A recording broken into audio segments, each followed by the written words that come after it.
potential fines. So I see this as a play it safe scenario. This is the first time we're dealing with this, and I feel like the Stars will deliver once the games start, but this is just preseason. All right, I want to get to back-to-back MVP Giannis Antetokounmpo. He is speaking to the media today, and here is what he said when asked about the state of his contract that has been of such conversation. Take a listen. Right now, Eric, I'm not focusing on that. You know, I know my agent Alex and John Horst and the Bucks ownership are focusing on about those discussions, and I'm just trying to focus in myself, how I can get better, how I can help my teammates be better, how I can be ready Saturday to play our first preseason game. Giannis, of course, has an offer for a Supermax sitting in front of him. He has until December 21st to sign it. If he doesn't sign it, it's not like he's asking for a trade. He has said he wants to stay with the Bucks through the season. He would have the opportunity, if he doesn't sign it by the time opening night happens, he could sign it next offseason, or he could become a free agent next offseason, which the Bucks certainly would like to avoid. Giannis also said it is not a title or bust situation for Milwaukee in his eyes this season. So, Amin, what's your reaction to all of that? My reaction is if he had a strong desire to stay in Milwaukee, he'd sign the Supermax extension. Now, obviously, he's still got a couple of weeks before he has to make that decision. But the reality is no one in Milwaukee can feel good if he doesn't sign it by then. That doesn't mean it's all over, but clearly something has shaken his confidence in the situation for him not to take this enormous big bag of money right now. Yeah, and I think Giannis, he really has shown just in that one instance, that one clip that we just got, sort of a masterclass in deflecting. And that's exactly what we want to do as athletes. When you're dealing with a potential contract situation, I mean, a lot of things are nuanced, and it's better to have your representatives talk for you and just focus on the basketball. And if I'm Giannis, especially with the way that they exited the playoffs and the bubble, I'm focusing on my game. We saw this with the start of, after that whole period where they lost. He cleans social media, he takes a break, he recalibrates, he goes on vacation. I saw all those yacht pics and all that type of stuff, but he's still working and grinding. And so he's going to try to put himself in the best position to improve on basketball, and he'll leave everything else to the people that deserve to handle it. Well, look, it's complicated, right? We know where he comes from. We know how hard his family had to work just to put food on the table. The idea of being able to sign a contract for $232 million, that is security for your entire family that cannot be matched. On the other hand, there is optionality with deciding to kick the can down the road for another season. And Giannis has said over and over how competitive he is, how much he wants to win. And it will be interesting to see if he believes that he can get that with the Bucks if he signs up for the long term. And I mean, I've heard some people say, oh, he should sign it, secure the bag now. And players are asking for trades all over the place. He wouldn't be able to ask for a trade for 2 years if he signed this Supermax deal before December 21st. But he could, I guess, then go to the Bucks in a couple years and say, get me out of here, the way James Harden has. But isn't the danger of that, you're then the malcontent, right? You're then the one who's under the microscope the way James Harden is right now, and you don't get to pick where you would go.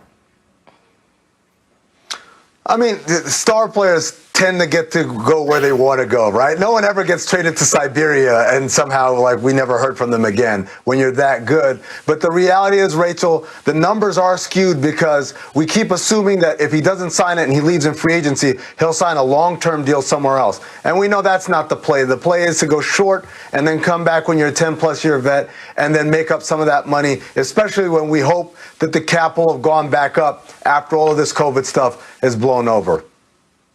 Yeah, and Giannis, I think he's playing this right in the sense that obviously we want his long-term security, especially as an athlete that puts their body on the line. I'm speaking to someone who's been injured, Sure. And so having that security really helps. But at the same time, when you think about Giannis and the Bucks, they did what he wanted. They sat down with him. They said, you are the priority. They brought in a player by the name of Drew Holiday, who is one of the most underrated players in the NBA on both ends, defensively and offensively. So they've done what he's asked, and I think he's giving them time, and he's doing it respectfully. Yeah, I mean, you can see video of Giannis and Drew Holiday going at it in practice.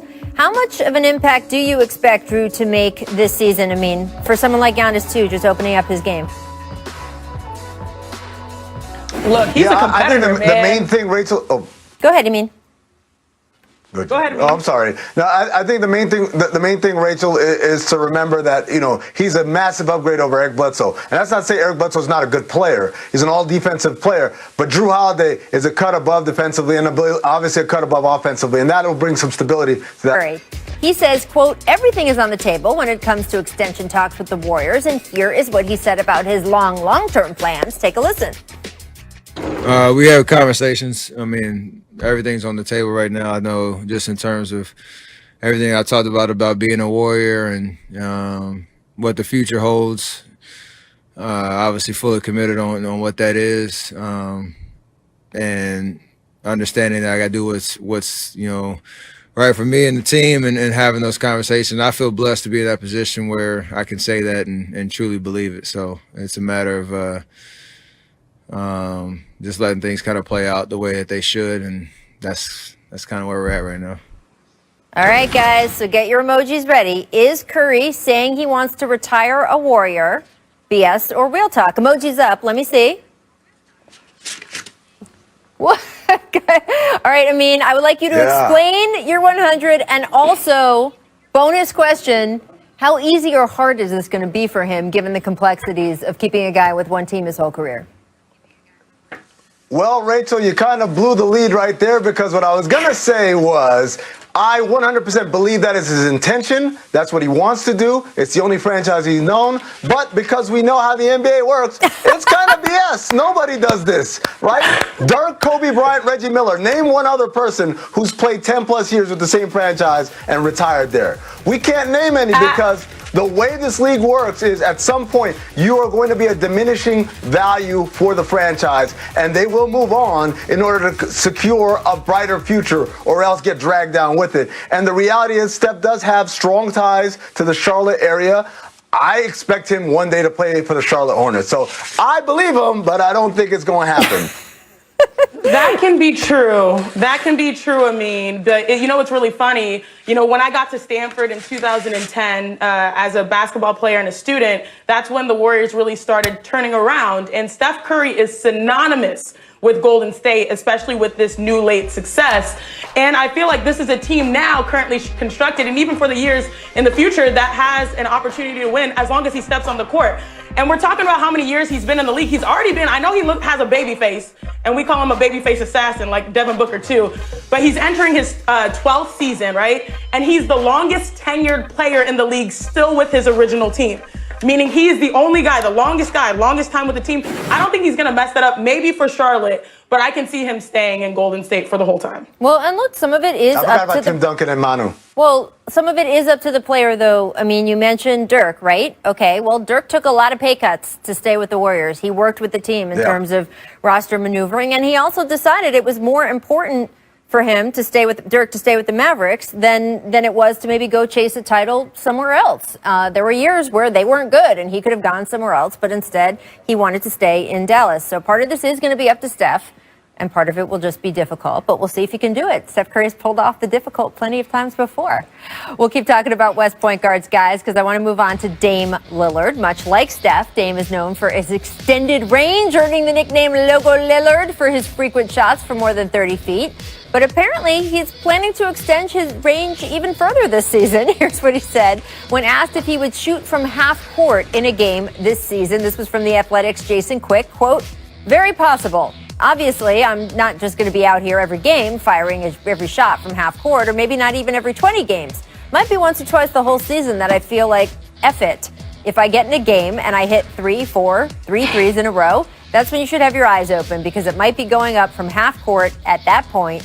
Dame says he's going to shoot half court. BS or real talk, guys? Emojis up. Let's see him.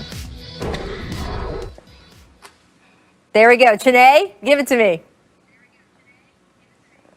All right, let me tell you this. Damian Lillard is going to shoot. Shooters shoot. And again, we saw this especially late in the playoffs when it came to the bubble, making that push. They were double teaming him around the hash mark, even double teaming him as he crossed half court to force the ball out of his hands. And if he's made a few, he will shoot that shot. He walks into a gym, and I'm talking about, it could be Lifetime, it could be 24-hour fitness, it could be, obviously wherever gym they're at in the NBA, the stadium, the arena. His mentality is that he can make any shot. And I remember hearing that Dame, he led the NBA last season with makes from 30 feet or longer. Yep. Now, half-court shots are 47 feet from the basket, 47 feet.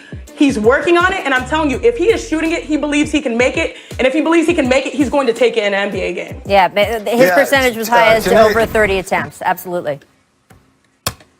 Yeah, Chiney, you're absolutely right. You know, the effect that it has on opposing defenses, it stretches everybody out, so it gives more space for the other 4 players on the court offensively. But the other thing is, he works on it. He's done it before. He's great at it. He does it all the time. That's what makes it allowable. And because of that, he has organizational support. Right? Anyone can say I'm a shoot from half court, but without organizational support, and that means your teammates, your coaches, everybody, you can't really do this in a game. Chiney, can you imagine pulling up from half court in the middle of the game, not letting anybody know? Look, I got my sister on my squad. She's actually here in LA right now. I've got Derek Fisher. That's my friend. Derek Fisher is my coach with the LA Sparks.